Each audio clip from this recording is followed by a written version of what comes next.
guys, so today I will be starting out with GraphQL and Spring Boot. Recently I have started exploring GraphQL and I find it out a bit amazing as compared to REST APIs. Although both have their own independent functionality and existence, but let's revisit that what GraphQL adds on as an advantage over REST API, and I have prepared a small POC for you guys to see that how it is being integrated with the Spring Boot and how you can explore the same, although it is being integrated by other frameworks like Node.js also, if you wish.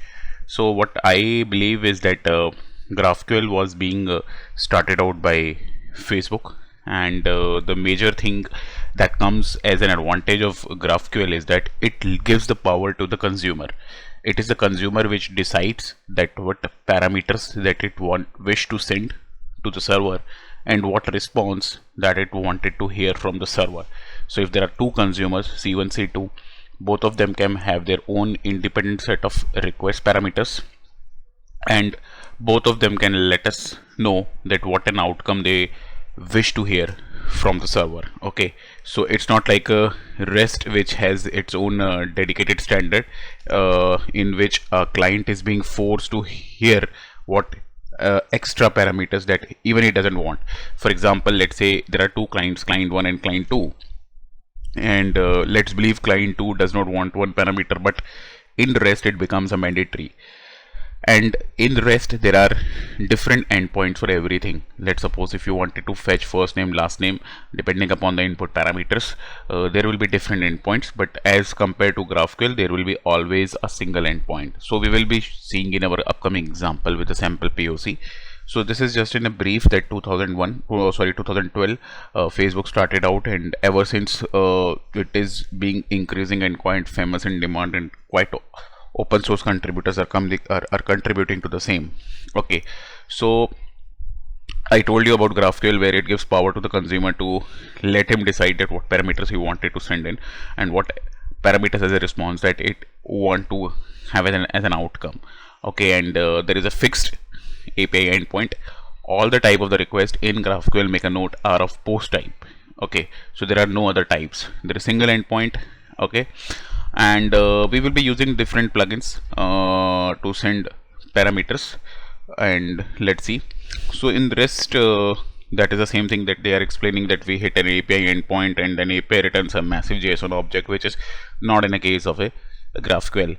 We wish to see this is an Apollo server project in which they are saying that they have a dedicated UI which is being developed in React, which called GraphQL APIs, and then how it fetches out the data from the respective DBs or caches and hand it over back to the client. But we will see the real life example of it.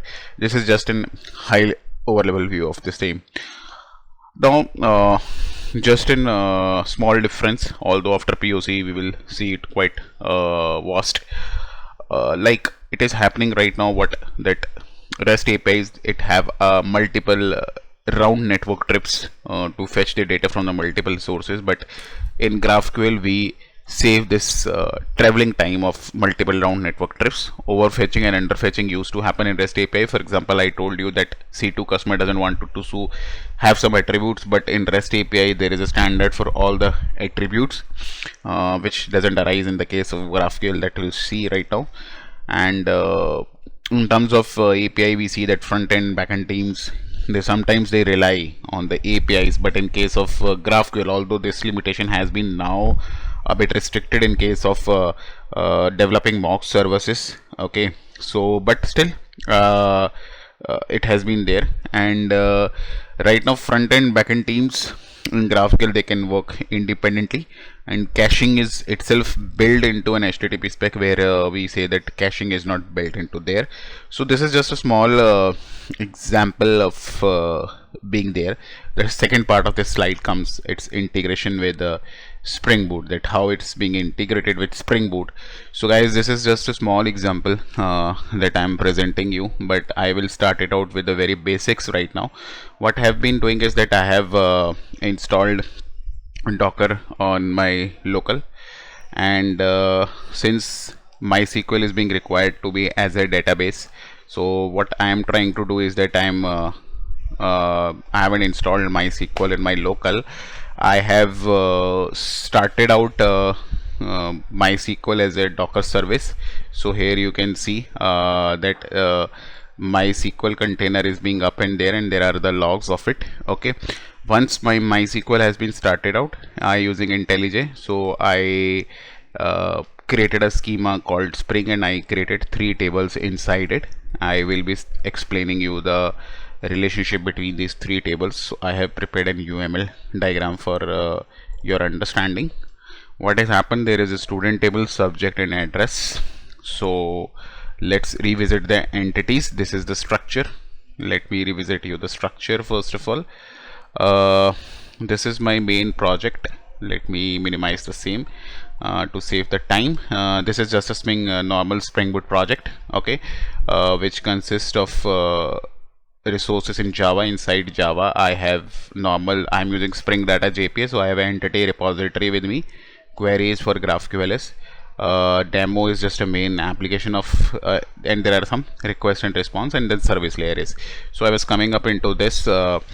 Each student may have one-to-many relationship with the subject, means each student may be reading subjects like Java, Python and all those, but each student in this example at least has a one address. Okay, so I am going with this assumption. So I have developed corresponding classes for this.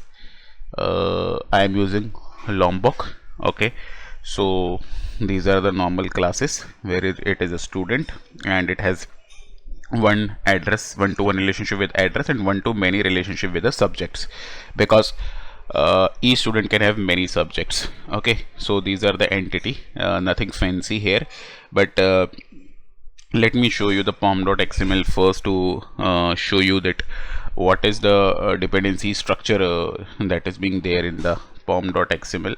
So right now, which dependencies I'm using, let me show you first those dependencies. I'm using GraphQL with Spring Boot Starter parent project. Okay, so this is one of the thing that you wanted to add. GraphQL Java tools you have to need to add. There is one GraphQL UI also, but I haven't added this. And one thing that I have to add it on is that I have to remove this. This is just a multiple dependencies that is being added. Okay, and Spring Boot Starter web parent project is already there. Lombok I have been using it out. Okay, and there is a MySQL connector that I have added, and JP I have added on. Okay, so this is in depth of pom.xml, and this is the relationship of the DB that I told you. Now what I have done to make it out, I have created a repository. These are the repositories, normal JPA repositories. I hope you know about it. What I have, and these are the services. Okay, so services is that repositories are divided into the services, and there we are calling repositories methods like this. Okay, now for your understanding, what I wanted to show you is that I created one request. Okay, request and response. So let me close other folders for you. Okay, and let's focus on these things first. See, once you send an request, so we expect user to send first name or last name or something like this. Okay, and then it's a sample request, and then there is a response. Okay, so a response is something like that, what you will get as a response. Okay, so somebody will send us first name last name like John Smith, Saral Saxena, then we are sending him some response, like we are showing against that that ID, first name last name, email, streets and all those things. Okay, so let me show you first the database. For example, if there is a student, let me show you out. So there is you will send me out the first name and last name, then we will show you that how many subjects that he have been associated with, and then what is his address. Okay, so I hope this is clear to you. Not clear to you, let me know within the section of the video comments, and then we are showing a simple response. Okay, now the best part I think I have covered up. This is my main application. So here I have component scan of normal Spring Boot application, entity scan, JPA repositories. These annotations, I believe they are clear to you. Let me know. This is just to enable the things. There may be another thing, address, student, subject, query. Query part is the main, because query part we are using GraphQL query. Okay, so let me show you GraphQL query also. Okay, okay, GraphQL query. Just a minute. Sample. This was a sample request. Okay. Okay, no problem. So this is the core heart of the query. If somebody passes me first name, last name that I was showing you as a parameters, or he maybe can send me as an ID as an input request. Okay, so this is a major part. What happens in REST API that there is an endpoint is being dedicated that you create, and then a controller is being dedicated to there where it be tag it with an @ REST controller. Then there are our mappings. Okay, get, post, put, delete, patch mappings. All these mappings are there. But in case of GraphQL, there is a difference in the structure. For GraphQL, we first, if we wanted to fetch the selected data, we called query. Okay, so we create a query first, and that query is implementing your GraphQL query resolver interface. Okay, so in REST there is a controller, in GraphQL that's a query to fetch the results. So that's why you see query, and that is annotated with @ component, and we have void our services. So first, whenever you make a request, it will come to the query will further hand it over to the service will interact to the repository will fetch the data, and then this vice versa it will be routed. Okay, so that's how you see the query implemented GraphQL query resolver. Okay, now there is one more thing that I wanted to discuss with context to query, is that see, in GraphQL, whatever data that you wanted to show the user, first you need to sign a contract. Means you take it in terms so that you need to sign a contract. Means if in case of REST API, you send a request and you get a predefined response. Predefined means attributes are fixed, although they are coming from some external or DB. That's based on the implementation. But here, what in case of GraphQL, here what you wanted to show to the user has to be first of all written here in this file that is called a schema file, ending with extension GraphQLs. I have installed a plugin in IntelliJ, so that's why it's been reflected like this. So you have to enter into a file called GraphQLs. Now this is something that where you have to focus. Okay, so that's why I'm opening query also along with it, so that we can let me split it vertically. So here are few parameters. For example, what this class is query, so we have to define it as a query. Okay, this is, forget about this method, just focus on this right now. So there is a method called full name. It is taking some sample request. So I am saying that it is taking a sample request. Full name is a method name, it is taking some sample request. Now what is coming inside that sample request, we have seen the sample request consists of first name, last name. So we have defined that this is the method full name, which is taking a request, which is taking a parameter called sample request. S is small here, but S is bigger here, which is of a class type sample request. Now what is this class type thing? And there is a string that is an outcome of it. Now what this sample request represent is that it represents first name, which is of string, and it represents last name, which is also of string. Okay, so do remember it, first name which is of string type, and second name which is of string type. Okay, do remember about it. And there may be another method called getStudent. Okay, so for getStudent, we cannot write here like this, getStudent. Okay, this is something great wrong. We can have a getStudent here, but where here we have to write it of a student. It is taking an ID of input, and it is output is a response. Now what this output is a response, it must be of here sample request was an input. Okay, so we have mentioned it as an input, but here ID is coming up. Okay, so ID we are showing it up is taking, but its outcome is at a response type. Okay, here input was of a custom type, so we have mentioned input, but here is ID is of wrapper class long type, and student response in outcome type. Now what is the outcome type? Student response. We go and we check it on a student response. It contains of this parameter, so we have defined it out custom here, that type student response contains what thing. Now inside it contains an array list of learning subjects of which is of again of student subject response. So we say list we have to define it inside brackets, but again is of subject response, so we have defined this subject response here. Okay, so this is something care. If you do not define any parameter here, then it will not be showing in the outer response. Okay, so this is one of the things that is being defined here. Okay, forget about this one, don't concentrate. I haven't shown you right now in this example. So let's see, hope you understand about this. This will take some time for you, but this is something, one of the parameters that we have defined. Okay, so query is there, simple request is there, and subject response is there. Okay, so query we have already defined. Okay, query, which is method is being defined inside it. If method is taking of wrapper type, that is great. If it is taking of some custom type, define it as an input section, and whatever the, if it is output is of again wrapper type, that is great, but output is of custom response type, then define it here. If there is a list, then this is the way to enclose it, and whatever parameters that you define it up here, it will be only shown you in the request. Okay, so this is one of the way. In application properties, let me show you what I have defined in the application properties. In application properties, what I have done is that I have done my mapping, that is I have told that if you wanted to launch it with FUI, that is okay, but I wanted to launch it with a servlet mapping with student service. This is my MySQL which is being running up, and here I wanted to show you all the things. So let me restart it with the DB. Okay, let me restart it with the DB and let me see what it creates. So it has started out. I believe this application will be started, and we see the Tomcat word is coming now, fancy.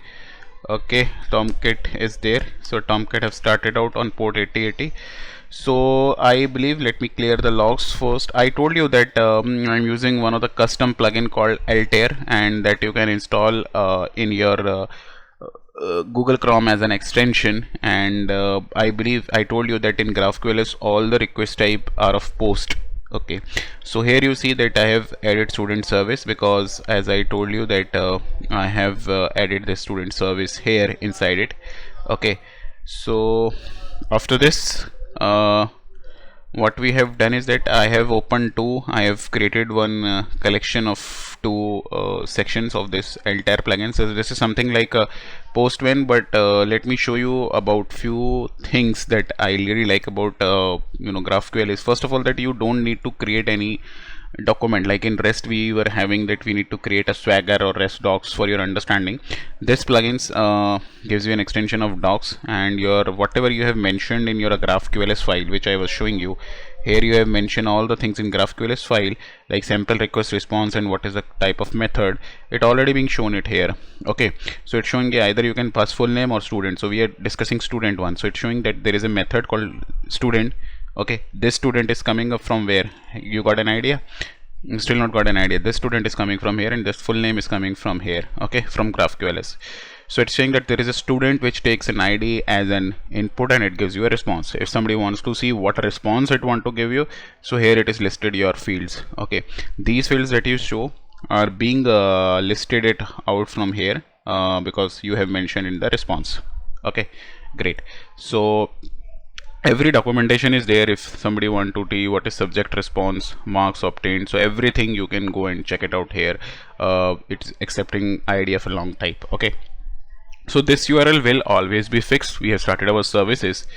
Now the magic comes here. Let's suppose you type query. This is a way to type query in GraphQL. Okay, so you say ki I need data from the server. Client is requested that he needs a data from the server for student ID 1. Okay, so he has just listed that he needs a data from a server with respect to student ID 1. So let's see in the database. Let's revisit the database that there is a student. Yeah, his ID is 1. Great, he needs the data of this. Maybe he needs that student ID 1 read for which subjects. So student ID 1 read for MySQL and Java. Great. And what is his address? His address maybe is Delhi. Great. So great. These things are seriously, let me update the name to my name because there are so many requests are being there. Okay, so let me update this. Okay, so now for Saral Saxena, he wants the subjects that he study Java MySQL, and the address is his Noida. Okay, so let's correct these things, and let's see. So these are the things. Okay, now first of all, right now in the GraphQL I told you that there is a difference. Okay, we have not only to tell key that for which data we need, we also need to tell that what as a response we want. We want ID, last name and email as a response, because I told you here in the student response that we were sending it out. Where were the student response class? In the student response we are passing these things: first name, last name, email, street and city. But he right now want his last name, email and ID only. So here he is explicitly telling that what he needs as an outcome in advance. Maybe other client may wanted to have something extra also apart from these three. Maybe he want a first name also in between to this. So let's hit this service, and let's clear our logs in the backend if it is being there. No logs at a backend, great. Let's call that entire plugin. Let me hit it out here. Cool, it has bring out the data for me. You see, it's bringing ID, last name and his email ID, and there's the data. There's a query that is being fired. So let me revisit this first, the database, to verify the data is coming from the database. Yeah, because the email ID, I have not updated the email ID, so you can see that email ID is still coming as a John. Let me update this email ID. Okay, and let me update this email ID and let me fire it out again, clearing the logs. Okay, so if I clear the logs, entire plugin, let me fire it again, and we see that it's been coming up. It has been there and it's been coming up. Let's suppose in last name somebody also wants first name to come up with a request. Okay, first name is not coming right now, and let me hit, he brings the first name. Cool. Let me somebody comes and say that he needs street also. Let me revisit, let me add, street is coming up, happy street. Let's say somebody says that in the input request we also want learning subjects. No, not learning subjects. Maybe somebody says I want all the fields. Just a minute, let me see if it gives me that chance to fill all the fields. Enter. Sorry, it gives me chance to reset that thing. Control Shift plus. Okay, let me first because it gives me this chance, guys. Okay, and Control Shift Enter, and somebody says email also, hit it out, and I'm getting everything. So I hope you got a bit of flavor of what we can do with this thing, and how we can run the query and how it's being get manipulated. Maybe I don't want, I maybe want for student ID 2.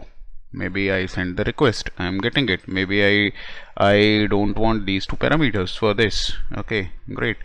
Maybe let me hit it, it is giving me. Okay, maybe I even don't want these two. Okay, maybe I want what I want, maybe maybe I want these things. Okay, so here it is giving you all the fields that I was trying earlier. It gives you the learning subjects. Great, cool. And I don't want last name inside it. Let me show it out. Cool, it's working. So do you believe that here you see all the parameters have been coming up? Okay, so do you believe this thing could have been happened while we are discussing with the case of the REST API. For the case of the REST API, what could have happened out is that you have to create a separate endpoints for fetching ID, first name, or maybe fetching email, or separate things that you have to fetch out. But this is happening very good with the GraphQL. I have a simple post request, I have a simple dedicated post endpoint, and I'm playing with the query. Yeah, you have to play with the query to get it out this custom output.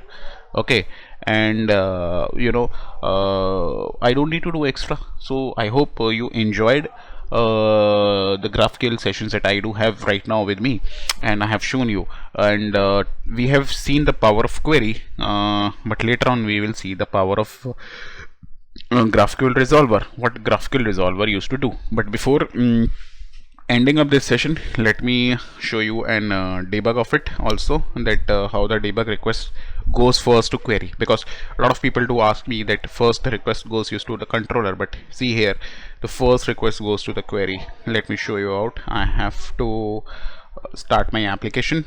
Okay, and my application has been started out. I have removed this dependency. I have put up my breakpoints. So okay, I'll tell, and I have been clicking on send request. Now I have clicking on send request. See, I have been getting a request in the first in the query object. Okay, and in terms of query object, I am getting then to repository. Repository is further scanning the code, and it is returning back to the query object. Okay, and inside a query object, you further goes back, and then you goes to the response object. In the response object, where we are mocking this data. So right now what is happening, that inside a response object, you must see that we are also getting a data of learning subjects, whether a user is asking or not. That's my question, is that why we are fetching the data of learning subjects. Maybe in the last query I have tried to hit the learning subjects, but what about if I don't want a data of learning subjects also? Then also this is coming. So for this problem, we will go to the resolver, GraphQL resolver, and we'll see the magic of GraphQL resolver. So this is just, guys, a very small demo from my side. I will be uploading this code on the GitHub, and where you can go and further explore the same, and provide me your session feedback on this video. And thanks for watching this video. Bye bye.